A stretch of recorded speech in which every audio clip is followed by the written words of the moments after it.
किसी बशर में हजार खामी अगर जो देखो तो चुप ही रहना। किसी बशर का जो राज पाओ या ऐब देखो तो चुप ही रहना। जिससे मोहब्बत की जाए उससे शादी नहीं होनी चाहिए। इफ्तिखार फीदा ख्वाब पूरा हो गया। मेरा ही ख्वाब था ही नहीं। एक्टर तो बनना था ना। वो तो खत्म हो गया, मार दिया था ना। लेकिन वो एक होती तो है ना इंस्टेंट। एक शौहर और एक बाप के आगे कत्ल हो गया था वो। इतनी शोहरत, इतनी वायरलिटी। मैंने कहा इफ्तिखार भी आजकल फ्री है। मैंने कहा, कहता यार परिजाद में एक और रोल आया। तो मैंने अब जान छुड़ानी थी। मैंने उसको कहा कि मैं 1 लाख रुपए एपिसोड लूंगा। अच्छा, कहता ठीक है। मान गया। खुदा और मोहब्बत में मुझे कास्ट किया गया था। पहले किसी एक्टर को ज्यादा काम की जरूरत थी और उसका डायरेक्टर उसका दोस्त था। ठीक है। उन्होंने मुझे कट करा दिया। पीटीवी की गेट से अंदर नहीं जाने देते थे। हाँ, लाइनों में लगे होते थे, सुना था आप। नहीं, सारा दिन खड़े होके आ जाते थे, कोई अंदर नहीं जाने देता था। महीनों अंदर ही नहीं जाने देते थे। डेली 7 रुपए दी शेव करा के ते 28 रुपए ਦਾ ਪੈਟਰੋਲ ਪਾ ਕੇ ਮੈਂ ਬਾਹਰ ਖਲੋਤਾ ਯਾਮਾ ਸਾਈਡ ਤੇ ਲਾ ਕੇ ਨਾ, ਸਾਈਡ ਤੇ ਯਾਮਾ ਲਾ ਕੇ ਇੰਜੋਏ ਤੇ ਮੇਰੀ ਨਹੀਂ ਗਈ, ਮੈਂ ਤੇ ਉਹਨੀ ਗੱਡੀ 'ਚ ਉਤਰਿਆ। अच्छा, फुल टेंट्रम ਹੁੰਦੇ ਸਨ ਉਦੋਂ। देखे जवानी ऐसी होती है।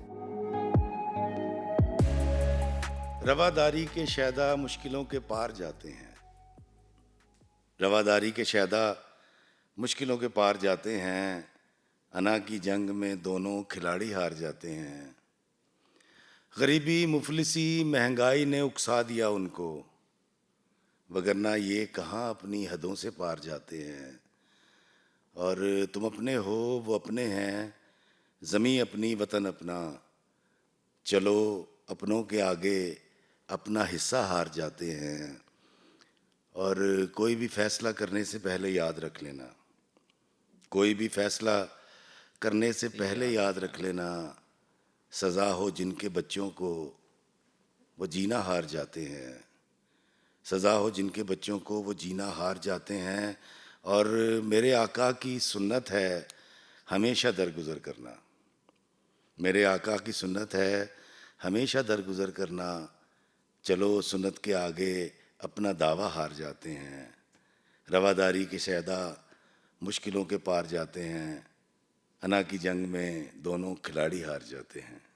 क्या बात है जी, बहुत खूब। अना की जंग में दोनों खिलाड़ी हार जाते हैं। अस्सलाम वालेकुम जी, सुनो कास्ट में आपको खुशामदीद कहते हैं। और आज जो हमारे गेस्ट हैं उनका इंट्रो तो यही होता है ना, अस्सलाम वालेकुम मेरे अजीज़ो अकारिब।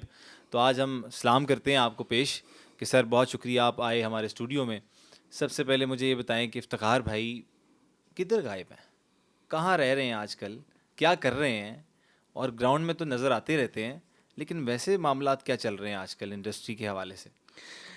वालेकुम अस्सलाम व रहमतुल्लाहि व बरकातुहू। मेरे अजीज़ो अकारिब, पहले तो आपका बहुत शुक्रिया जी, आपने मुझ कमतरीन को इस काबिल समझा और अपने प्रोग्राम का हिस्सा बनाया। मैं बस इस साल दश्त तो नहीं कहूँगा, दुनिया की सयाहत पे निकला हुआ था और घूमता फिरता रहा सारे साल।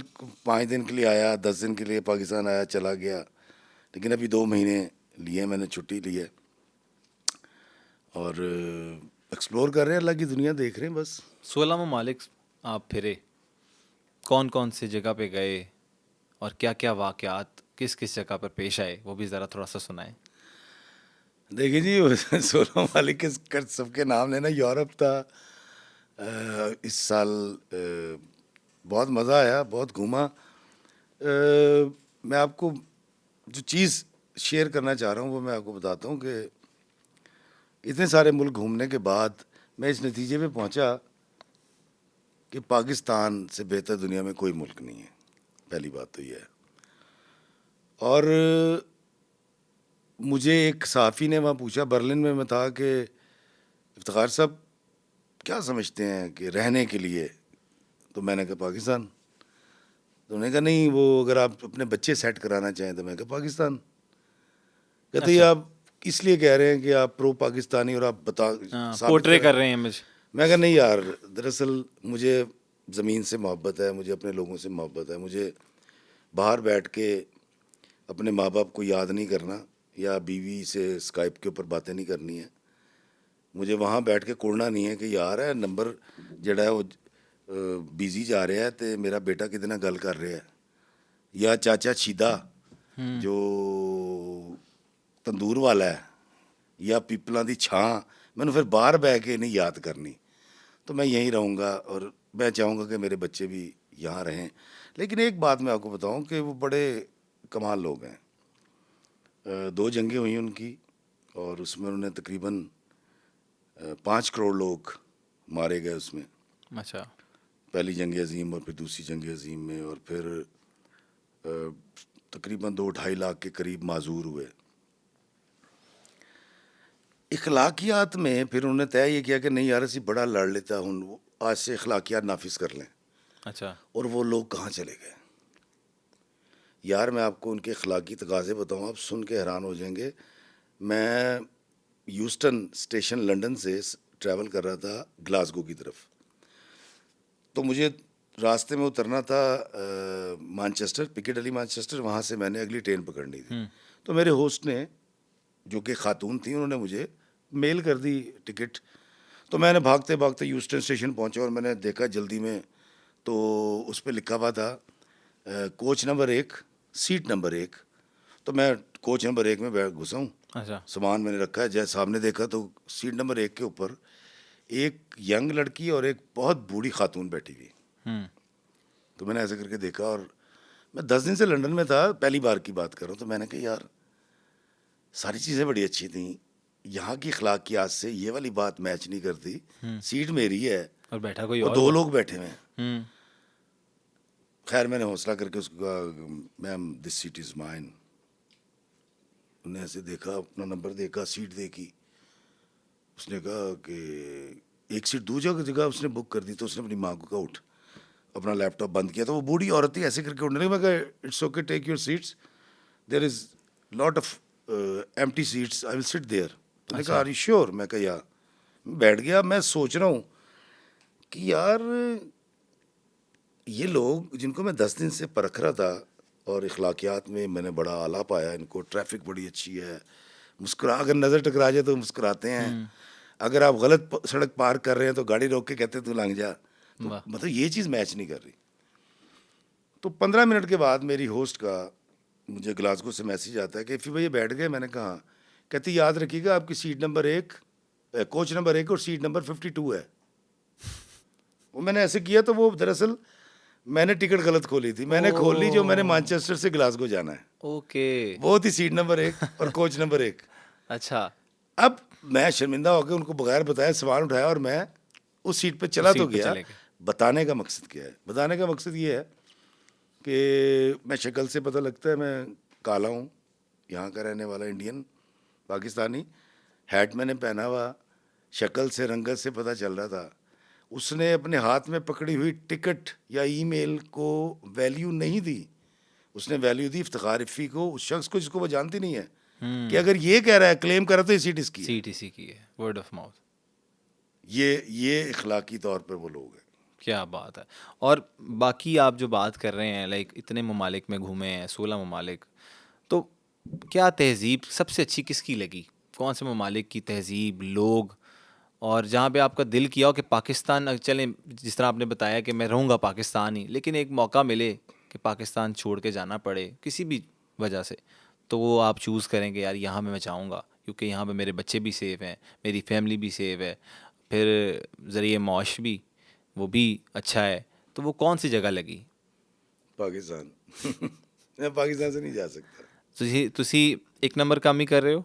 हाँ, 2 नंबर काम वाला तो पकड़ा जाता है यहाँ तो फौरन पकड़ लेते हैं भाई। देखें मैं आपको एक बात आता हूँ, पाकिस्तानी ये बात जान लें, मैं उनकी बात कर रहा हूँ, अल्लाह ना करे जो कई बार होता है ना कि आप कुछ गलत करने का इरादा रखते हैं। AI और चैट GPT और पता नहीं क्या क्या एप्लीकेशंस आ गई हैं। मैं शायद क्योंकि इसको जानता नहीं हूँ IT को इतना ज़्यादा, लेकिन सुन सुन के मुझे आप जैसे पढ़े लिखे बच्चों के पास बैठ के इतना पता लग गया है, पाकिस्तान में अगले 5 से 10 साल के अंदर क्रिमिनल की कोई जगह ही नहीं होगी। अच्छा, वो क्रिमिनल ये नहीं कि वो डाका मारेगा, वो कत्ल करेगा, नहीं।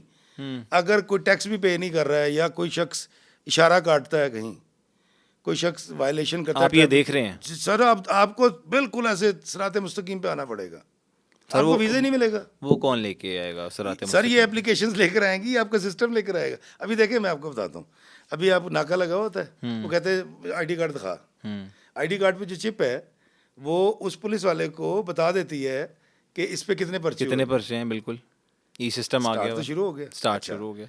अब जो लोग किसी भी की तरह का क्राइम, बड़ा मैं अजीब मतलब मुझे बड़ा अजीब एक वाकया मैं देखता रहता हूँ, स्टोरीज जब होती हैं, क्राइम स्टोरीज की बात कर रहा हूँ। अब तो स्टोरीज तो नहीं होती, अब तो वो उसमें इंटरव्यूज होते हैं। अब तो मुझे बड़ा अजीब सा लगता है, मैं बड़ा सोचता हूँ कि यार ये कितने बेवकूफ़ लोग हैं, इनको नहीं पता कि ये हम तरक्की के किस दौर से गुजर रहे हैं। आपके लाहौर में जो ठोकर के ऊपर फ्रांसिक लेबॉर्ट्री है, आपको पता है कि दुनिया की 80% जो बेहतरीन लेबॉर्ट्रीज है ना, उनमें आती है। उनमें उसका शुमार होता है। तो खुदा का वास्ता है, सीधा रास्ता इख्तियार करें। मतलब मिसाल के तौर पे मैं अक्सर देखता हूँ, आशना के साथ मिलके शौहर को कत्ल कर दिया। अल्लाह की बंदी, तुझे अल्लाह ने दीन ने रास्ता दे रखा है, तो तलाक ले ले, खुला ले ले, जहाँ मर्जी शादी कर ले। मारना जरूरी है। गलत रास्ता क्यों इख्तियार करते हो? मुझसे गलती हो गई, इतराफ़ कर लो। अच्छा, पहले गलती की, फिर उसको कत्ल कर दिया बच्चे को। और अल्लाह के वास्ते खुदा का खौफ करें। अब आप छुप नहीं सकते बिल्कुल यार, अब तो आप इशारा तोड़ दें, जब आपके घर से चलाना है, चलाना रहता है। बाहर के मुल्कों में फ्लैश लगती है, यहाँ कैमरा आपकी स्पीड पकड़ लेता है। बिल्कुल। तो अभी आप बिल्कुल बेफिक्र हैं, आपको इंसान का बच्चा बनना पड़ेगा। आपको तरीके सलीके से इखलाकी कवानीन के ऊपर अमल पैरा होना पड़ेगा, नहीं तो आप नहीं रह सकते। और ये अगले 5 सालों में हो जाएगा। ये अगले 5-10 साल के अंदर आप किसी, देखें अभी एक एप्लीकेशन आ रही थी, वो पता नहीं क्यों रुकी है, मुझे बड़ा अच्छी खबर थी, वो आपने सुनी होगी कि निकाह खां को एक टैबलेट दी जा रही थी, उसने मेरा नंबर डालना था निकाह के वक्त, सारा मेरे पर्चे भी आ जाने थे। अच्छा। हाँ जी, कच्चा चिट्ठा आ जाना था, मेरी शादियों की डिटेल आ जानी थी। वो ये तो बड़ी खतरनाक ऐप है। हाँ, ये रुक गई है। ये आई डोंट नो क्यों नहीं आई, ये आने वाली थी। फिर मामला नहीं, फिर शादियां नहीं ना होनी थी। नहीं, अच्छी बात है। लेकिन देखिए, शादियां नहीं होनी थी तो सर यूथ मुझे फिर किस बताएं मैं कितना बुरा हूँ। नस्ल किस तरह बढ़नी थी आगे पाकिस्तान की।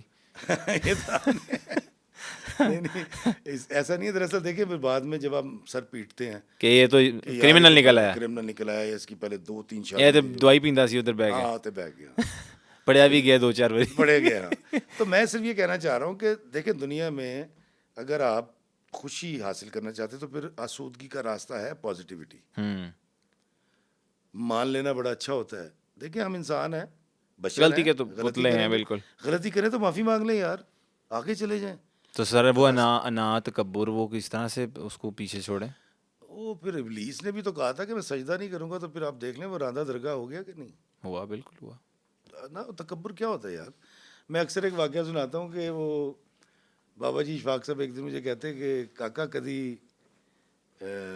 सिटी में जाइए, सड़क से जाते हैं। अच्छा। मैं कहा नहीं, ये तो बड़ी बुरी बात है सिटी में जाना। फिर कहते कभी ऐसे सड़क क्रॉस की है कि जानबूझ के गाड़ी वाले की ब्रेक लगवाए और वो खिड़की से निकल के तुझे बुरा भला कहे? मैं कहा नहीं। या कोई इशारा कर दे इस तरह हाँ, करके। तो मुझे कहते हैं कि क्या कभी ऐसे तू भागा है जिस तरह पिंड दियाँ ਨਿਆਣੀਆਂ पब्बां पार 2-2 स्टेप लैके दौड़ दियाँ ने? मैं कहा नहीं बाबा जी, मैं तो ऐसा कुछ नहीं किया। कहते कभी करना। तो मैंने कहा इससे क्या होगा? कहते जब करेगा तो ही पता चल जाएगा। खैर वक्त गुजर गया, बाबा जी चले गए, हमारी थोड़ी सी पहचान हो गई, हम मोटरसाइकिल से एक खैबर गाड़ी पे आ गए। तो मेरे 3 बेटे थे, तो मैं चला गया कीमा लेने के लिए मून मार्केट, मेन रोड के ऊपर मैंने गाड़ी लगा दी। तो कुछ दूर था, फासला था, तो उस चौक में बहुत रश था। मैं वहाँ गया हूँ, तो कीमा लेके जैसे ही बाहर निकला तो बाबा जी की बात याद आ गई कि ये करना, करके देखना। भागने वाली बात। तो मैं उसने दौड़ना शुरू करता।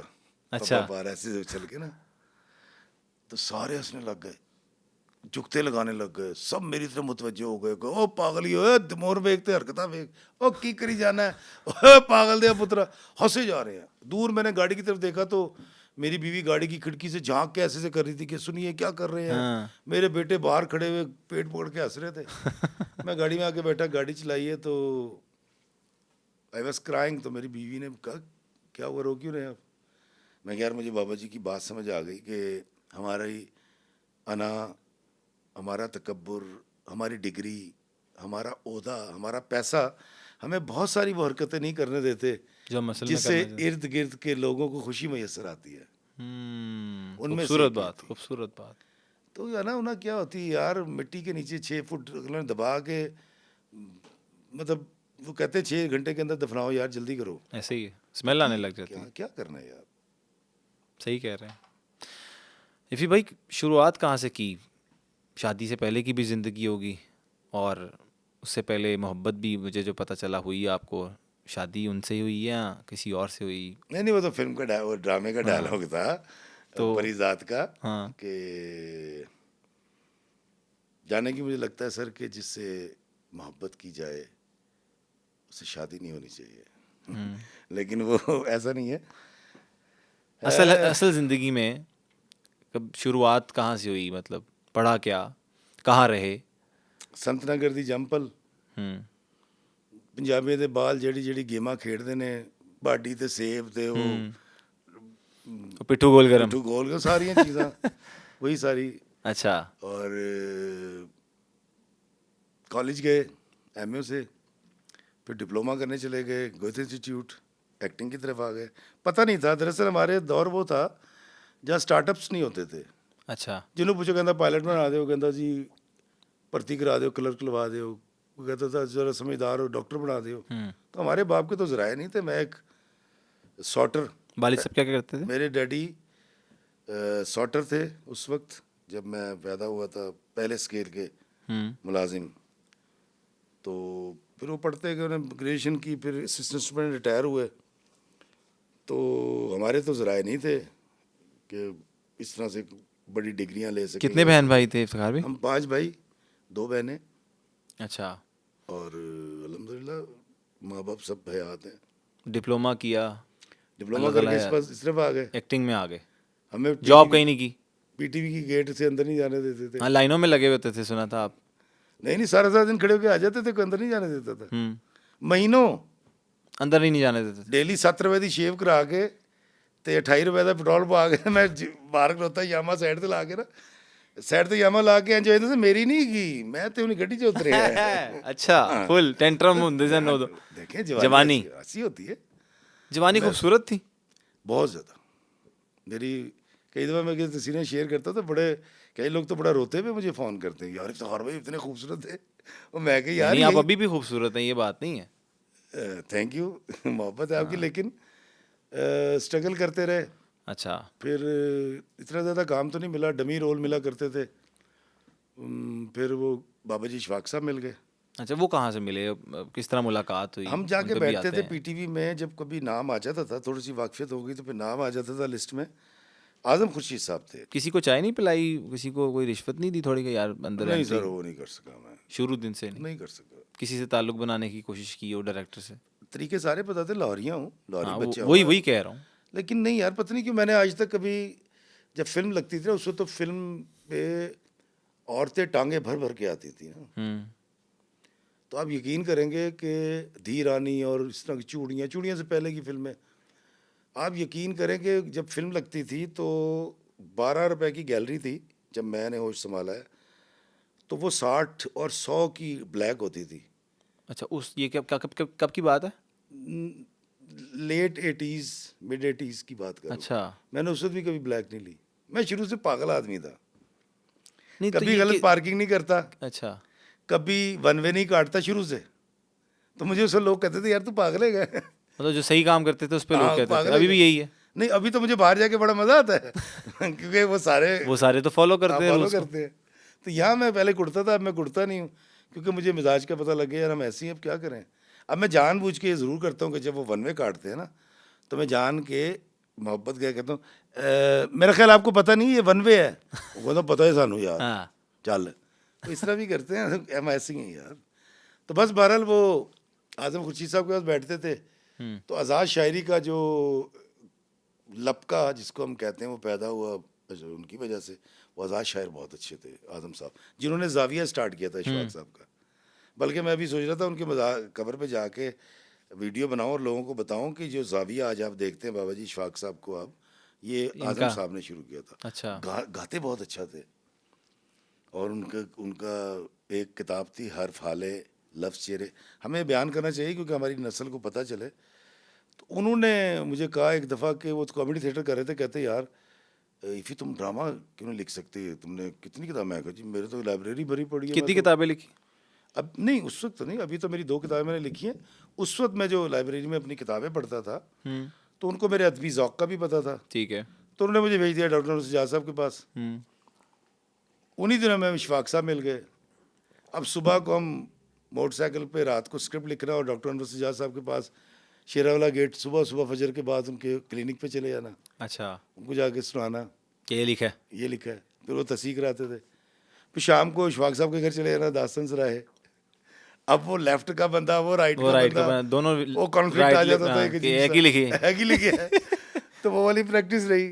फिर अल्लाह का शुक्र है आहिस्ता आहिस्ता स्क्रिप्ट बिकना शुरू हुआ तो आसूदा हाल हो गए। अच्छा, क्योंकि मुझे एक्टिंग को खैर बात या दिल पे पत्थर, क्योंकि आया तो एक्टर बनने थे बिल्कुल। इसलिए करना पड़ा कि मैंने अपने आप से सवाल किया कि इफ्तिखार रफ़ी घर ज़रूरी है या शौक़। तो जवाब आया कि घर ज़रूरी है। तो फिर हमने एक्टर मार दिया, कमाली को मार दिया, बाबे रांझे को मार दिया, गुल्लू भट्ट को, और ये जो अब आप देख रहे हैं आजकल क्या है आपने राजा इसको जरा इसको साइड पे मार रखें। दिया। तो लिखने का फ़ायदा ये हुआ कि आसूदगी आ गई, क्योंकि राइटर को सबसे पहले पैसे मिलते हैं। तो मैंने जब पहला स्क्रिप्ट बिका था काशिफ निसार ने लिया था और पीटीवी का था नज़म से लिपटी कहानी। मतलब आपने एक नज़म उठानी है, अच्छा, उसमें से कहानी निकालें क्या है, वो स्क्रिप्ट लिखना था। तो मैंने आज़म खुर्शीद साहब की किताब उठाई, लफ्ज़ चेहरे मेरा ख्याल उसका नाम था, और नज़म का नाम था हक। ना हक मैंने कान पड़ी आवाज़ सहारे, उम्र गवा दी, रुसवाई के रंग खरीदे, सारे बदन पे खूब लगाए, सोच के कितने दीप बुझाए, क्या वैशी हूँ देख रहा हूँ, आतनाबे देख रहा हूँ, उंगलियां नश्तर और ये कोशिश, इस तरह उसमें से मैंने कहानी निकाली। तो मैंने स्क्रिप्ट इन्होंने भेजा, पीटीवी ने अप्रूव कर दिया, वो बन गया। कितने में बिका 4,000 रुपये मिले पहला स्क्रिप्ट? ओए होए होए, मैं आगे 4,000 रुपया। और ये कब की बात है? ये 2000 मेरा ख्याल है 7 है या 8 है। अच्छा, हाँ, पहला स्क्रिप्ट बिका। लिखता कब से आ रहा हूँ, लेकिन पहला बिका 2007 में। 7 में, मतलब 95। लिखता तो खैर मैं शुरू से था, अफसाना लिखता था, शायरी करता था, शोबिज़ में नहीं आया था तब से लिखता था। जब 4,000 रुपये आया तो साढ़े ते हत्थ पैर फुल गए कि 4,000 ही आ गया इकट्ठा। तो उस दिन मल्ले जी तो ਤੁਹਾਡੀ एंट्री भी अलग ही होएगी। नहीं कार एंट्री बड़ी थी बेगम, जा पानी लेके आओ। हाँ नहीं पानी लेकर आओ। मैं कहा बच्चों को तैयार करो, आज बाहरों खाना खाना है। अच्छा, मैं आपको बताता हूँ मेरी पिकनिक बड़ी अजीब होती थी। जब मुझे पता लगता था ना कि मुझे 500 रुपये कहीं से आने हैं, 500, तो मैं करता ये था कि बेगम को बता देना कि यार फला दिन पैसे आ जाएंगे, तो 500 रुपये जेब में आ गए तो हम शहंशाह हो गए। अच्छा, कल की फिक्र नहीं करता था। अली ईसा को मोटरसाइकिल बिठाना, मेरी बीवी ने एक बड़ी चांदनी, जिसको चादर कहते हैं ना उर्दू में, उसको चांदनी कहते हैं बड़ी चादर को, वो लेनी। गोल तकिए जो होते हैं उसको गाँव तकिए कहते हैं, 2 वो लेने। हमने जाके शादमान पार्क में बिछा देने। बच्चे मेरे खेलते रहते थे, मैं तकिया लगा के बादशाह सलामत की मसनद पे बैठ जाता था। फिर हमने वहाँ से 4 बीफ कबाब मंगाने। ये हमारी याशी होती थी। और क्योंकि मैं मटन खाता था, बीफ नहीं खाता, तो 2 बीफ मटन कबाब। अच्छा, 2 आपके हाँ, मटन कबाब या 3 चिकन कबाब, तो वो मंगा लेने। 4 नान लेके, तो हमने वो खा पी के, तो उसके बाद बच्चे खेलते रहते। तो कई बार, क्यों गर्मियाँ होती थी, घर में एसी था नहीं, तो आप यकीन करेंगे कि कई बार मैं सो जाता था। और मेरी बीवी मुझे इसलिए नहीं उठाती थी कि मैं बहुत दिन से ड्यू टू गर्मी सोया नहीं हूँ, पंखा था सिर्फ कमरे में, तो या कूलर लगा होता था। अब कूलर में आपको पता है वो तो सारा बरसात में क्या हाल करता है, तो वो मुझे उठाती नहीं थी। तो फजर की अजानों के बाद उसने मुझे उठाना कि सुनिए नमाज़ पढ़ने अजानें हो गई हैं। तो कहता यार आपने उठाया नहीं। कहती आप इतनी अच्छी नींद सो रहे थे, मैं क्या करती। तो बच्चे भी सो गए, मैं भी सो गया, वो सारी रात बैठी हुई है सिरा में। और हम खुश थे। क्या बात। मेरी बीवी का ताल्लुक अल्हम्दुलिल्लाह, मेरे सौरे आज भी बड़े तगड़े हैं। वो एसी में से आई थी, गाड़ियों में से आई थी। मैंने शादी के 10 साल के बाद एसी लगवा के दिया था, मेरी औकात ही नहीं थी। लव मैरिज थी? नहीं, अरेंज मैरिज। Arrange marriage? फुप्पीजाद भाई की बेटी है मेरे। अच्छा, कज़न मैरिज ही होगी ना फिर तो शादी हुई, उसके बाद की ज़िंदगी कैसी गुजर रही थी? अब पहला बेबी हुआ, उस टाइम पे क्या हालात थे? फिर कहते हैं ना औलाद हो रिस्क लेके आती अली है, जब ये पैदा भी बातें हुआ सुनने में आई। तो मेरा एक स्टूडेंट है, अब तो वो बाकू से सेटल हो गया, कैसर। मैंने उसको फ़ोन किया कि यार इस तरह मेरे पास तो पैसे नहीं है, तो वो मुझे 4200 रुपये देकर गया था हॉस्पिटल के बाहर। और वो थे भी 100 के नोट पे 50 के, फिर 10 के, पता नहीं बेचारा कहाँ से ये, जमा ये हाँ जी, हाँ पहले जी, हाँ बेबी जी, के हाँ जी। टाइम पे मेरा स्टूडेंट, आपका ही हाँ जी, शागिर्द? मेरा स्टूडेंट, मेरे हालात नहीं थे। फिर जब ईसा पैदा हुआ तो उसने मुझे 5,500 रुपये उधार दिए थे। मैंने आज तक कैसर के वो पैसे नहीं उतारे। वो मुझे मिलता है, बड़ी अदब करता है, अब तो खैर। तो मैं उसे कहता हूँ, हमेशा कहता हूँ, कैसर है, अल्लाह दे घर जाके तेन देने ने यार, ये उतार नहीं सकता मैं। नहीं उतर सकते। हाँ, वो उतर भी नहीं सकते दरअसल। मेरे कमरे में पहला पंखा उसने लगवा के दिया था, मेरे को पैसे नहीं सीखे ब्याह। भरा ने कमरा बनाता, अच्छा। बाकी भरावां ने पैसे दे के ब्याह कराता, ਅਸੀਂ ਵਿਆਹ ਕਰ ਲਿਆ 32 साल की उम्र च। वो पंखा खराब हो गया। अच्छा। वो मैंने आज तक फेंका नहीं है, मैंने रखा हुआ स्टोर में। मैं कैसर को अक्सर बताता हूँ कि यार पंखा सांभे है। 950 रुपए का लगा था शायद उस वक्त, 950 या 600 का। तो घर वालों ने शादी, जिस तरह हमारे इधर जो, हमारी ऐसी शादियां होती हैं भाईजान, आप कहाँ रहते हैं? नहीं, ਉਹ ਸਰ ਕਿਹੜਾ ਬੱਚਾ सुने तो सही, ਅੱਬਾ ਨਾ ਮਰੇ ਤੇ ਬੱਚਾ ਕਮਾਉਂਦਾ नहीं। ये बात भी है। हमारी सिस्टम ऐसा है ना। दरअसल मैं कमाता था, मसला ये है कि जितना खर्चा था उतना नहीं कमाता था। फिर जब शोबिज़ में आया तो आपको पता है, हम सवेरे तैयार होकर चले जाओ, जैकेट पा ली, लंडे ले आके कपड़े पा लेते, कम कुम तो मिलता कोई नहीं सी। ये तो जब पहला स्क्रिप्ट बिका तो पहले 4,000 आए। उसके बाद फिर एक फिल्म मिल गई मुझे, इसकी बाइबल सोसाइटी ऑफ पाकिस्तान की। अच्छा। वो मैंने 40,000 में लिखी, टेलीफिल्म। उसमें मैंने काम भी किया था अच्छा, एज एक्टर भी। As an actor. तो वो 40,000, वो 80,000 रुपये मुझे वहाँ से आया। हालात बेहतर होने शुरू हो गए, फिर बाद में फिर सिलसिला चलता रहा, सीरियल लिखे नागन तक। भाभी की सपोर्ट कितनी आप समझते रही शुरू दिन से, पहले दिन से? मैं जहाँ हूँ अपने माँ बाप और ख़ास तौर पे अपनी बीवी की वजह से हूँ। कभी लड़ाई बड़ी झगड़ा नहीं साब- किया कि मुझे ये चाहिए, मतलब आपने जिस तरह जिक्र किया, मुझे ये भी चाहिए, मैं नहीं रह सकती? कभी भी नहीं किया।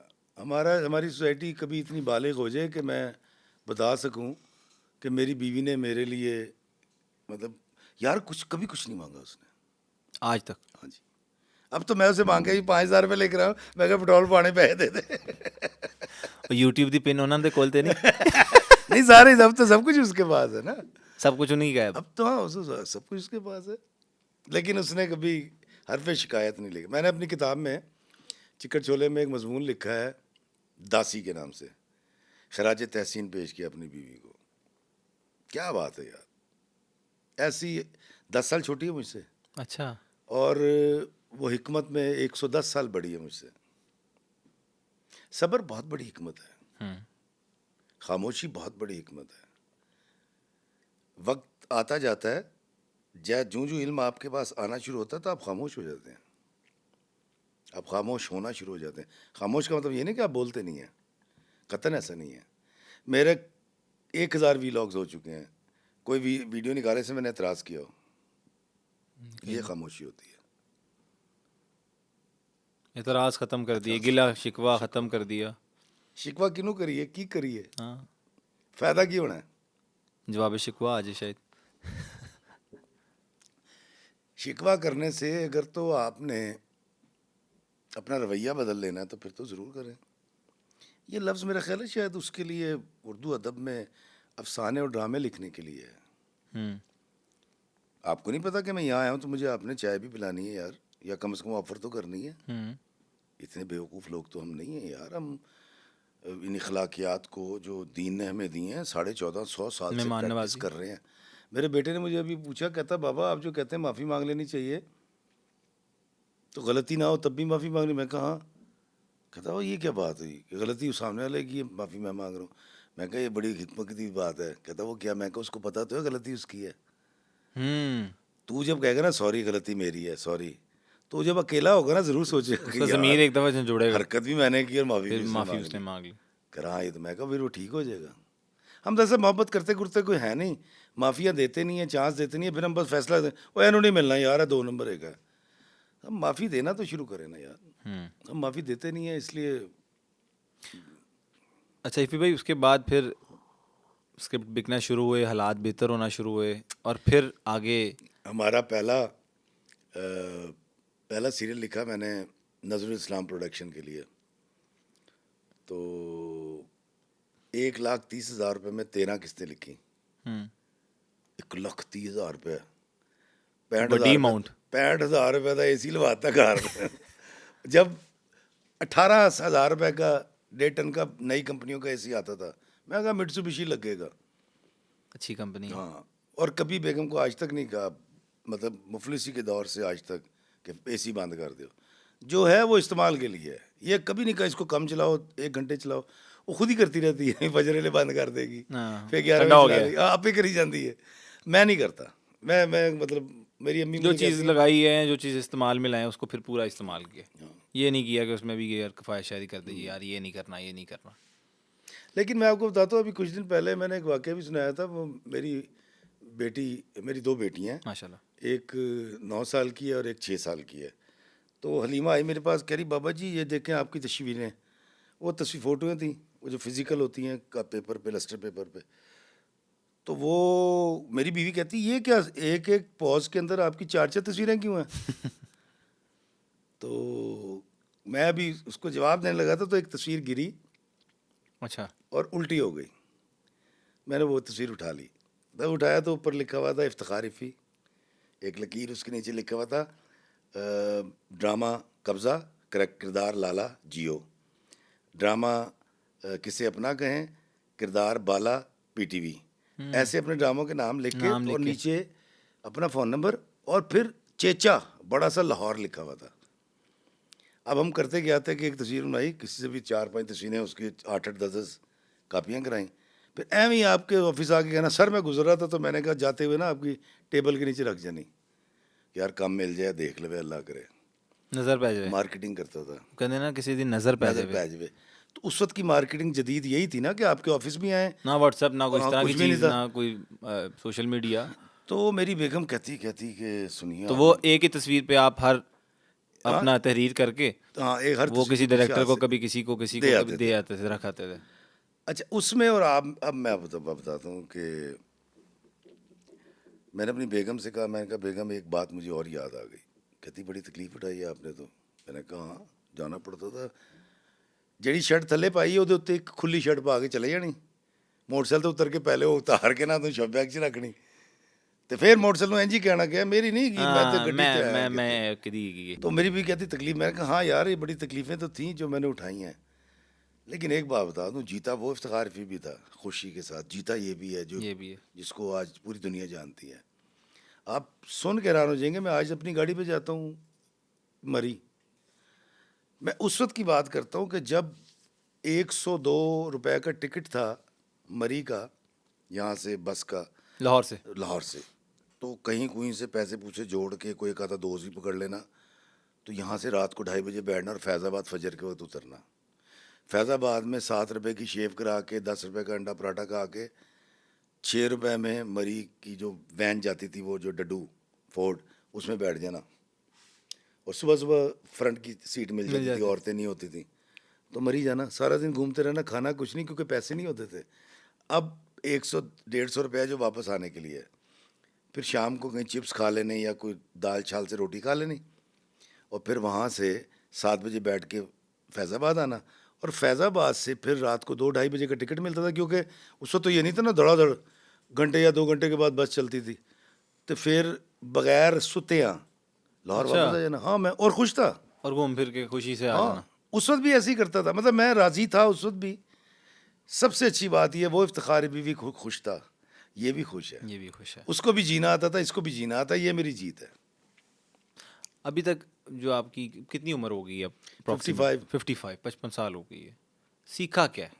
कोई एक वन लाइनर जिंदगी से? किसी मुफक्किर की बड़ी अच्छी बात समझ आई है कि जब वो मरने लगा तो कोई लुब्बे लुबाब जो होता है वो। उसने पूछा कि शागिर्द ने कि क्या जानते हैं। उसने कहा मैं ये जानता हूँ कि मैं कुछ नहीं जानता। तो मैं भी कुछ नहीं जानता, कुछ नहीं सीखा, बस वह खुश रहना। सिर्फ खुश रहना। कैमरे के सामने भी इफ्तिखार रफ़ी है और कैमरे के पीछे भी एक इफ्तिखार रफ़ी है, दोनों में कितना का फ़र्क है? सेम है, बस ये है कैमरे के सामने गूंगा हो जाता है, रियायत करता है। कैमरे के पीछे अगर कोई मशवरा लेने आ जाए या कोई नौजवान मिल जाए तो उसको मैं कुछ हकाइक इसलिए बता देता हूँ कि मैं तो अपनी गुजार लेती उन्हें हजे स्टार्ट किया है। तो उसको मैं कुछ तलख हकीकतें ज़रूर बताता हूँ, जो कि मेरा फ़र्ज़ भी है। लेकिन उनका प्रचार मैं मतलब कैमरे के सामने नहीं करता। मुझे पता है कि क्योंकि मैं राइटर हूँ, मेरा अंदाज़ ऐसा है, शायद उससे अनारकी भी फैल सकती है और उससे परेशानी बढ़ सकती है, और मेरा काम नहीं है। मेरा परेशानी काम फैलाना। नहीं, हाँ, मेरा काम है आसूदगी, खुशी। खुशी। आपने मुझे कहा, मैं कहा मैं आ रहे हैं। वो बकरी गल है कि मैं फ़ोन पे बिजी हो गया था, नहीं, ਤੁਹਾਨੂੰ ਵੱਡਾ ਹੀ लेकिन फ़ोन मैं आया टाइम ਸੀ। पे, हाँ, मैं टाइम पे आपके पास आ गया था। नहीं, बेशक आप टाइम पे आए, और लास्ट भी आप हमने किया हाँ। टेक में, तो वहाँ पे भी आए, जहाँ पे एक वाक़या मैं बताता चलूँ लोगों को कि इफ्तिखार रफ़ी साहब को एक थोड़ा सा मसला है परफ्यूम से, एलर्जी है, बड़ी नॉर्मल सी चीज़ है। तो लास्ट टाइम मैंने जब इनको बुलाया स्टूडियो में, तो इन्होंने कहा कि मैं आ रहा हूँ, 3 बजे का टाइम हुआ और आप पहुँचे 5 बजे। मैं कहा इफ्तिखार भाई आप लेट क्यों हो गए हैं? तो इन्होंने कहा कि रास्ते में मुझे कोई मिल गया और उसने परफ्यूम लगाया हुआ था और उससे मैंने गले लगा लिया। घर गले जाके तो ये लगा लेते हैं ना, क्योंकि देखें खुशी। तो उसने परफ्यूम लगाया हुआ था, तो फिर ये नहा के आए, मैं जी अगर घर मैं चले गलत चला गया। नहीं हूँ। तो ये मसला कब से शुरू हुआ? और ये तो इंडस्ट्री में तो परफ्यूम लगा के वो ज़रा ज़्यादा लगा के आते हैं, अट्रैक्ट हो लोग। यार ये मेरा ख्याल है शोबिज़ में आने से पहले ही शुरू हो गया था मुझे। अच्छा। हाँ, पहले शुरू हो गया था। पहले मैं लगाता था परफ्यूम, लेकिन आई डोंट नो क्यों हुआ, ये तो डॉक्टर ही बता सकते हैं, लेकिन सांस खराब होना, छींके आना, दाने निकल आते हैं, तो इसलिए मैं अवॉइड ही करता तो हूँ। इसका कोई ट्रीटमेंट लिया आपने?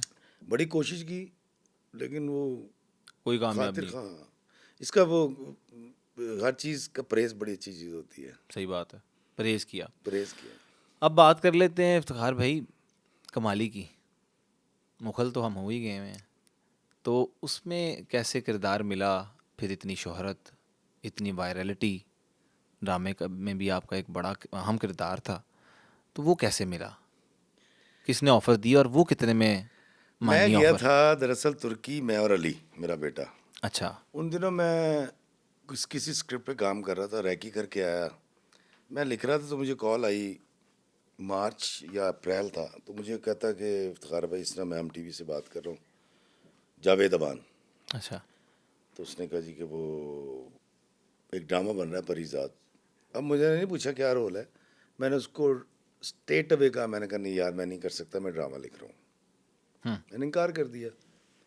कुछ दिन के बाद मुझे कॉल आई काशिम निसार के असिस्टेंट की, उन्होंने कहा जी कि एक ड्रामा आ रहा है काबली पुलाव, उसका मेन रोल आपसे करवाना है। तो मैंने उनको फिर काशिफ को फ़ोन करके, दोस्त है मेरे, मैंने कहा काशिफ मैं नहीं कर सकूँगा, मैं कुछ लिख रहा हूँ। अच्छा, मेरी एक बड़ी अजीब आदत है, 2 किश्तियों में कभी सवार नहीं हुआ। जब मैं लिख रहा होता तो एक्टिंग नहीं करता था, अच्छा। और फोकस मेरा वैसे भी लिखना था। मुझे आपको मैंने बताया कि पैसे वहाँ से ज़्यादा आते हैं, तो मेरा तो और सबसे पहले मिल जाते हैं, हाँ ये बात भी। सबसे पहले मिल जाते हैं। तो मैंने दोनों छोड़ दिए। तो सितंबर में मुझे दोबारा कॉल आई जावेद की, मैंने कहा इफ्तिखार भाई आजकल फ्री है? मैंने कहा हाँ। कहता यार परीजाद में एक और रोल आया है। अच्छा, उस वक्त तक परीजाद की 5-6 किस्तें चल चुकी थी, मैंने नहीं देखी थी, ना मैं जानता था, मैं अभी झूठ बोलूं। तो मैंने अब जान छुड़ानी थी, मैंने उसको कहा कि मैं 1 लाख रुपए एपिसोड लूँगा। अच्छा। कहता ठीक है। मान गया ना? तो तुसी एवें ही किया। मैं जान छुड़ान ਲਈ ਗਿਆ ਨਾ, ਹੁਣ ਮੈਂ ਕੀ ਕਰਾਂ? अब तो करनी है। ਉਹ मैं ईसा ਨੂੰ किया, मैं कहा ईसा तेरी छुट्टियाँ? कहता हाँ। वो फर्स्ट ईयर में था। तो मैंने कहा चल यार इस्लामाबाद चलते हैं, शूटिंग है 4-5 दिन की, उसके बाद फिर देखेंगे कौन सी डेटें लेते हैं। मैं चला गया, अच्छा। वहाँ गया हूँ। तो पहले दिन सेट पे मैं गया, अली अकबर से मुलाकात हुई, डायरेक्टर से, कश्मीरी साहब से, बड़ा अच्छा लगा। और जब शाम हुई तो हाशिम नदीम साहब आ गए इस्लामाबाद से, कोयटा से, वो मिले। मैं पहली दफ़ा मेरी उनसे मुलाकात हुई। तो मुझे उस दिन पता चला कि खुदा और मोहब्बत में मुझे कास्ट किया गया था। पहले मेरी सारी चीज़ें तय हो गई थी और डेट्स हो गई थी, लेकिन वो किसी एक्टर को ज़्यादा काम की ज़रूरत थी और उसका डायरेक्टर उसका दोस्त था, ठीक है। उन्होंने मुझे कट करा दिया। कर दो। हाँ, वो मुझे उस दिन पता लगा। दरअसल हमारी फील्ड में ना, हम जब कट करवाते हैं ना किसी को, तो खुद नहीं करते वो रोल, उसने वो खुद किया था। अच्छा। ज़्यादा दीदा दिलेर था। बहरहाल उसके बाद ये मुझे उस दिन पता चला जब मुझे हाशिम नदीम जब साहब ने बताया मुलाकात कि हुई आपकी उधर हाँ, सेट पे? सेट पे नहीं, सेट पे नहीं, जब सेट से हम चले गए तो रात को शाम हम को डिनर कहीं, कर रहे थे। ठीक है। फिर उन्होंने मुझे कहा कि इफ्तिखार भाई आप मेरे हाथ नहीं आए, रक्से बिस्मिल में। रक्से बिस्मिल में ये हुआ था कि मैं यहाँ से, मैं बीमार था, जब ठीक हुआ यहाँ से मैं सादकाबाद तक ड्राइव करके गया, रात को रुका। फैसल कुरैशी साहब का था ना रक्से बिस्मिल, किसका था? नहीं, इमरान अशरफ था। इमरान अशरफ। तो रास्ते में मेरी तबीयत फिर ख़राब हो गई। सादकाबाद से मैं वापस आया। अब उनकी डेट आगे नहीं हो सकती थी, उन्होंने फिर किसी को ले लिया उसमें। उन्होंने कहा 2 सीरियल आप मेरे हाथ नहीं आए। अच्छा। कमाली में जब इन्होंने मुझे कहा, मैं कहा जी जितने में कहते हैं हाँ करें, इनको उठाएं। अच्छा, मैंने उनसे, एक तो मुझे ये पता चला कि यार मुझे खुदा और मोहब्बत से कट करवा के किसने किया। मैंने कहा आपने वो टाइम नहीं था। मैं कहा सर झूठ है, मेरे पास सारी चैटिंग पड़ी हुई है, मेरे पास डेट्स थी, सब कुछ था। बल्कि खुदा और मोहब्बत ना मिलने की वजह से मुझे, मेरा डिफेंस में प्लाट था 1 कनाल का भावलपुर में, अच्छा। कॉर्नर का। मुझे उन दिनों क्यों काम ही नहीं था मेरे पास नागन के बाद, तो मुझे घर चलाने के लिए, बच्चे पालने के लिए वो 40 लाख रुपए का बेचना पड़ा उस वक्त। ये कब की बात है? ये 2020 था मेरा, 2020 में 1 कनाल का 1 कनाल का 40 लाख में। 21 था शायद या 19 था, अच्छा, मुझे नहीं याद आ मतलब रहा। वही 19, था 20 या हाँ। 21 जो भी लगा लें आप, एक एक साल का कोई तो एक डिफरेंस तो नहीं मुझे है। जब ये पता लगा कि अच्छा यार इस शख्स ने मुझे कट करा के रोल कर लिया, तो लोग मुझे एक बात करते थे। वाक़या सुनाने का मकसद बता दूंगा आपको। मुझे लोग कहते थे इफ़ी भाई तुझे खुदा और मोहब्बत कीता होंदा ना, तुहाडी की शोहरत होनी सी, ओ यार रक्से बिस्मिल छड़ता, ओ की करता। तो मैं हमेशा ही कहता था यार वो मेरे नहीं थे। देखें, आप साजिश से मुझे निकलवा दें या हादसाती तौर पे मैं ना कर सकूं, वो मेरा नहीं था, जो आपका नहीं था वो ये मेरा आपका यकीन है। हम कमाली करने लग गए। अब रात हुई तो मैंने अपनी अम्मी को फ़ोन किया। मैंने कहा अम्मा मैं सेट से आ गया हूँ। तो कहती तू कौन सा ड्रामा करने गया? मैंने कहा वो है कोई परिजात। परिजात। कहती हाँ वो कराची पहुँच गया। मैं कहा हैं, मतलब 75 प्लस, मेरी माँ 70 प्लस, उसको ये पता है कि वो कराची पहुँच गया, तो मैं क्या हिट होएगा। मैंने आइडिया मतलब पता लग गया मैंने फिर उस रात उसकी 4 किस्तें देखी पहली सो गया। दफ़ा। हाँ पहली दफ़ा। अगली रात को फिर 4 किस्तें देखी शूटिंग के बाद। तो मुझे थोड़ा सा आइडिया हुआ कि ये निकल जाएगा। इतना निकलेगा ये नहीं आइडिया था। लेकिन अब मैं वो बात आपको बताता हूँ, जब लोग मुझे कहते थे ना, मेरे बड़े करीबी चाहने वाले, कि यार ये 2 सीरियल आप मिस करा कर लेते ना, करोड़ों कमाने थे। सर तुसी बुलंदी ते चले जाते शोहरत दी। अल्लाह ताला ने उन दोनों से ज़्यादा शोहरत कमाली को दे दी है। देख लें। मैं आपको सिर्फ कमाली की सीरीज़ रिकॉर्ड करनी शुरू करूँ या लिखूँ या वाक़या सुना पूरी दुनिया में, आप हैरान हो जाएंगे। वो नहीं यार, रोज़े रसूल पे आप खड़े में हो, सरकार आका के सल्लल्लाहु अलैहि वसल्लम, और लोग आके आपको अगर आपकी शायरी सुना रहे हो या कमाली कह रहे हो या कह रहे हो तो वीडियो बड़े चंगे बनाना है। हरम शरीफ में आप तवाफ़ कर रहे हो और कह रहे हैं कमाली साहब एक तस्वीर बना लो। तो ये मालिक का करम तो है। मकसद सिर्फ ये था, याद रखिएगा। उस दिन सोचा था ये, सॉरी मैं बात काट रहा हूँ, कि इफ्तिखार इफ़ीदा ख्वाब पूरा हो गया। मेरा ही ख्वाब था ही नहीं, एक्टर तो बनना था ना। वो तो ख़त्म हो गया, मार दिया था ना। लेकिन वो वो एक फिर एक होती बेटे तो है ना और एक इंस्टेंट। शौहर और एक बाप के आगे कत्ल हो गया था वो। मुझे बिल्कुल ख्वाहिश नहीं थी जब मुझे शोहरत मिली है, मैं कसम खा के कहता हूँ। मुझे तो कई दफ़े ये होता है, मैं खिलौता को आगे कभी ना, हाँ तुम्हें याद होता है, अच्छा बना ला तस्वीर यार। नहीं है, मतलब वो चीज़ नहीं है। देखिए जब तक है ख्वाहिश है, मैं एतराफ़ कर रहा हूँ। देखिए खुदनुमाई का शौक था तो आया था ना इस फील्ड में। और वो जो कहते हैं ना मशहूर होना नहीं चाहते, हम नहीं मशहूर होना चाहते, वो झूठ है सच है? वो अक्सर लोग कहते होंगे, गलत नहीं कहते। देखिए मैं आपको बताऊँ, हमें यकीन करना पड़ेगा जो सामने वाला कह रहा है। हमारा सबसे बड़ा इशू ये है, मैं कहूँ यार आप मशहूर होना चाहते थे, आप कहें हाँ या ना, तो मुझे मान लेना चाहिए। मेरा क्या तो क्या, मैं कहूँ यार अब दिल सोचा है बंदा झूठ बोल रहा है, तो यार उसको मशहूर कौन नहीं होना चाहता, उसको फोकस कर, अपने आप को फोकस कर। किसी ने फेसबुक पे बड़ी अच्छी बात लिखी, कहता है कि जितना जोर हम सामने वाले को गिराने में लगाते हैं, अपनी तरक्की पे लगाए तो उससे ज़्यादा तरक्की कर जाए। ऐसे ही। लेकिन हम ऐसा करते नहीं। नहीं ऐसा तो नहीं, वो कर नहीं सकते ना। हाँ, तो इसलिए मैं आपको बताऊं कि कभी ना डरिएगा मेरी साजिश से, मेरे टांग खींचने से। जितना पीछे मैं आपको लेके जाऊंगा ना, अल्लाह उससे हज़ारों गुना आगे लेकर जाएगा। बेशक। मुझे बताएं कि कभी इतना छोटा रोल हिट होते देखा आपने? नहीं, मैंने भी नहीं देखा। मुझे 30 साल हो गए इस फील्ड में। इमरान अशरफ हिट हुआ था, इमरान का मेन था भोला।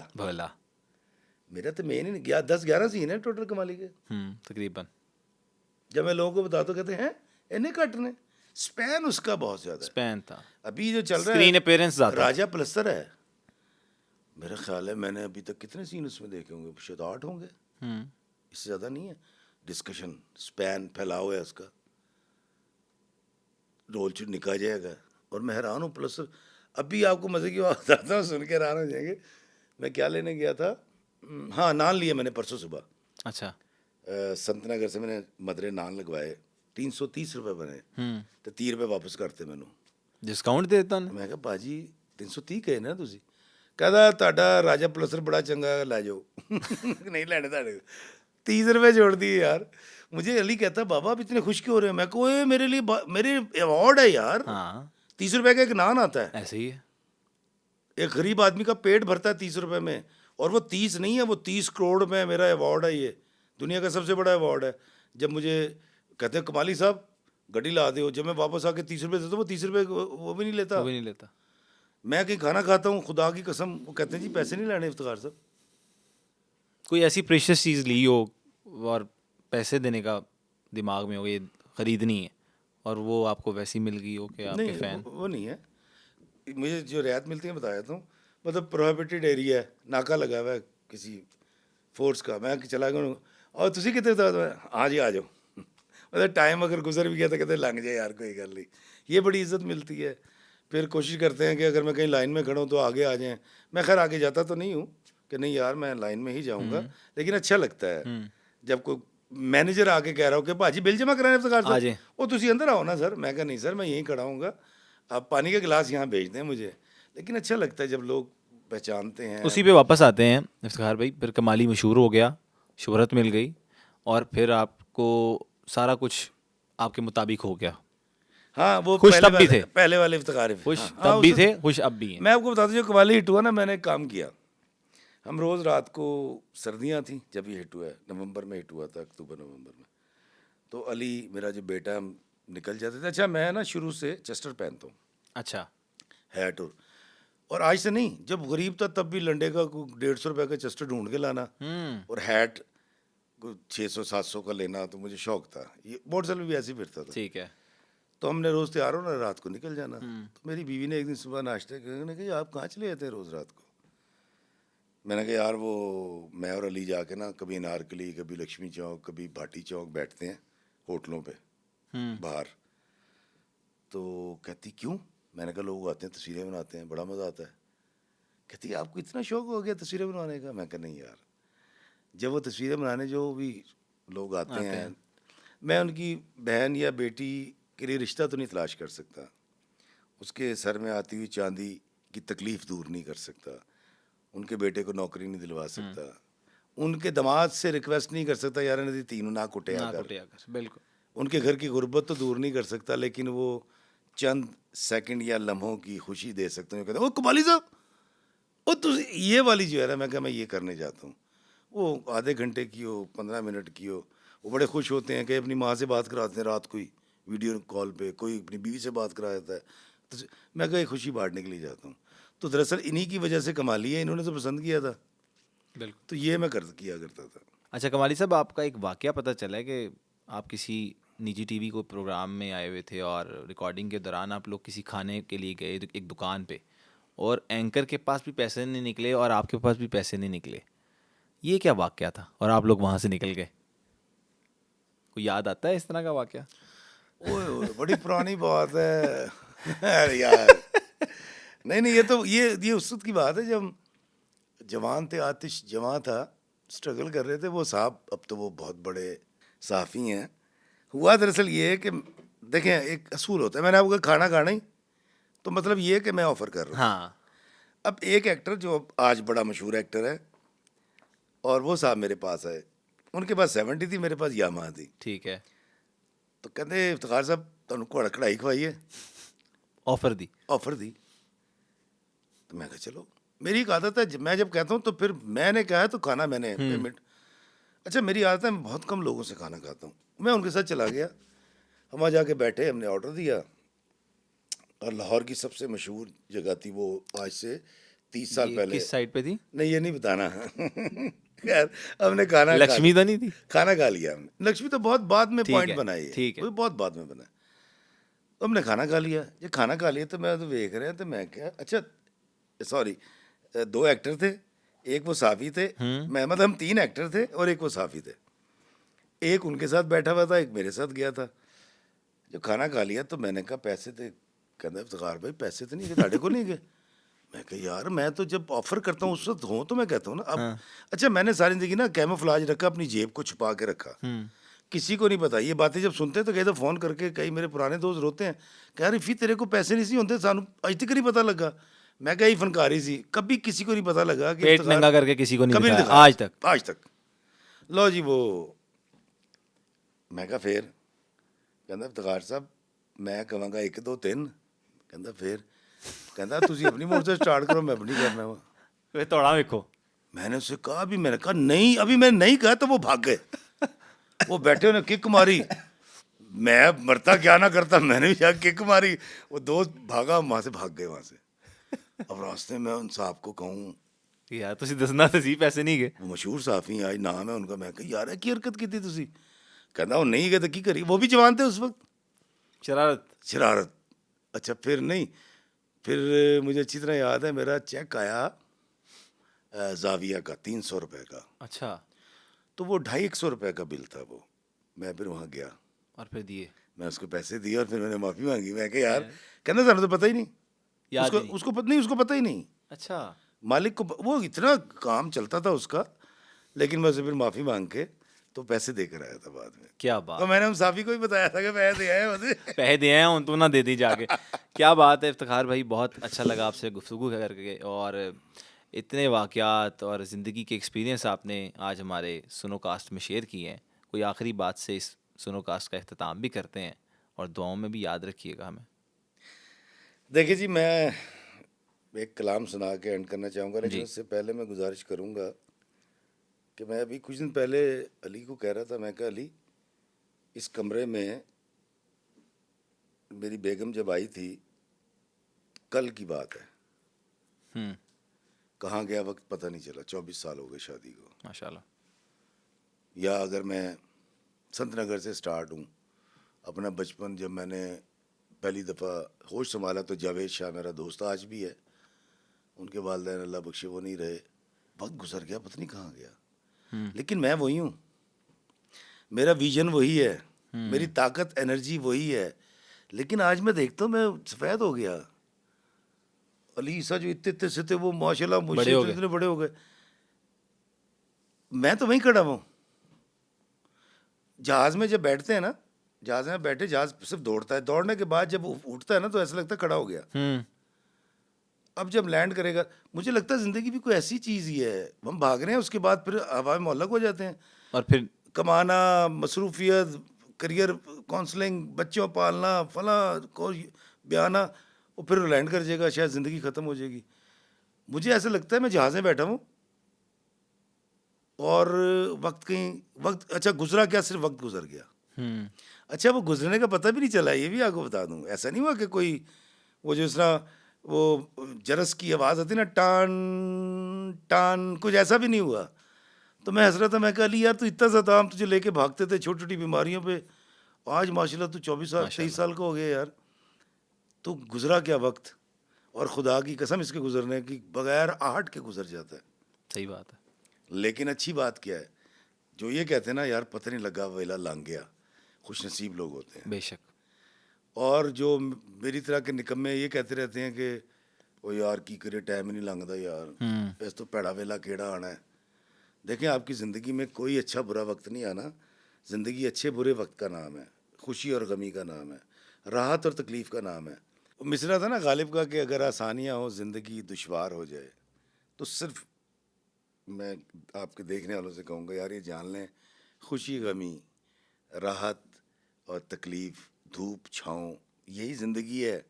मैं अभी छोटी सी आपको बात बताऊँ कि मैंने पढ़ा नेट पे, और मैं वेट करता रहा। 4 साल के बाद तब मेरा वीज़ा लगा यूरोप का, तो मैं गया।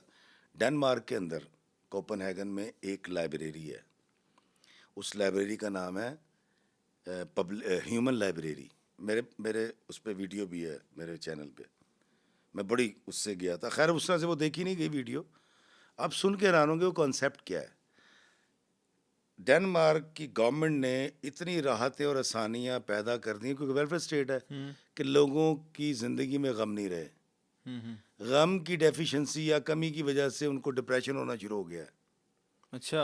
अब उस डिप्रेशन के लिए जब वो काउंसलिंग के लिए जाते हैं साइकेट्रिस्ट के पास, तो वो कहता है भाई को गमज़दा भी हुआ करो। तो वहाँ लोग उन्होंने सर उन्होंने इधर आ जाना चाहिए था। जी लाइब्रेरी बना दी है, जहाँ पर ह्यूमन लाइब्रेरी है। आप अगर चाइनीज़ हैं तो मैं चाइनीज़ हूँ, मेरे पास आ गए। अगर आप डैनिश हैं, मेरे पास आ गए, मैं डैनिश हूँ। अब मैं आपको सुनाऊंगा कि फिर ऐसे हुआ, फिर मेरे बच्चे मर गए, फिर आग लग गई, फिर क़यामत आ गई। फिर आप रोएंगे। जब आप रोएंगे तो वो वक्त डिप्रेशन जो कम आप हो जाएगा। हाँ डिप्रेशन कम हो जाएगा। क्या यार, ये कौन लोग हैं यार? आप अंदाज़ा लगाइए कि दुनिया में एक ऐसी लाइब्रेरी है जहाँ आपको रुलाने के लिए सच्चे वाक़यात सुनाए जाते हैं, ताकि आपके गम की कमी पूरी हो सके कोई गम और ही आप नहीं। मुकम्मल इंसान। जी सर, सर उन्होंने जरा चक्कर लवाना सी पाकिस्तान दा। हाँ सारे यही कहते हैं। तो इसलिए दोस्तों, गमों से भागा ना करें, ये तो आपके अंदर गुदाज, नरमी, मोहब्बत पैदा करते हैं। और आखिर में मैं इजाज़त चाहूँगा आपसे सुना के कि बड़ी इज़्ज़त और तौक़ीर मुझे बख्शी गई। किसी बशर में हज़ार ख़ामी अगर जो देखो तो चुप ही रहना। किसी बशर का जो राज पाओ या ऐब देखो तो चुप ही रहना। अगर मनादी को लोग आएं, तुम्हें कुरेदें, तुम्हें मनाएं, तुम्हारी हस्ती के गीत गाएं, तुम्हें कहें कि बशर में देखी बुराइयों को बयान कर दो, तो चुप ही रहना। जवाज़ ये है, दलील ये है, ज़ईफ़ लम्हों की लग़ज़िशों को, हराम नातों की कुर्बतों को, हमारी सारी हिमाकतों को, हमारी सारी खबासतों को वो जानता है, वो देखता है, मगर वो चुप है। अगर वो चुप है तो तुम भी तो मेरी मानो वो कह रहा है कि चुप ही रहना। चुप ही रहना। तो अल्लाह ताला सत्तारुल अयूब है, तो मुझे भी चाहिए कि मैं लोगों के ऐब छुपाऊं, उन्हें दे ऐबां नूं कज्जां ना कि ढोल बजावां। जी तो नाज़रीन, इस यहाँ पर अपने पॉडकास्ट का अख्ताम करते हैं। और इस सुनो पॉडकास्ट का जो आपने देखा है कि किस तरह से इफ्तिखार रिफ़ी साहब ने तमाम तहज़ीबें जो बताई हैं डिफरेंट ममालिक की, 16 ममालिक ये घूमे और अपनी नज़म भी सुनाई, गुरबत की कहानियाँ भी सुनाई, और किस तरह एक अदाकार मार के और अब 55 साल की उम्र में जो इनकी वायरलिटी क्रिएट हुई है, कमाली के नाम से ये मशहूर हैं। इनकी सब बातें सुन के एक सबक हासिल होता है कि ज़िंदगी में खुश रहना बहुत ज़रूरी है। ज़िंदगी खुशी का नाम है, और इसे जिस तरह से आप खुश असलूबी से गुजारते हैं, ये आपके लिए भी उतनी आसानियाँ क्रिएट करती है। इसी सुनो कास्ट के साथ मुझे दीजिए इजाज़त। अपना ख्याल रखिए। अल्लाह हाफ़िज़ नासिर।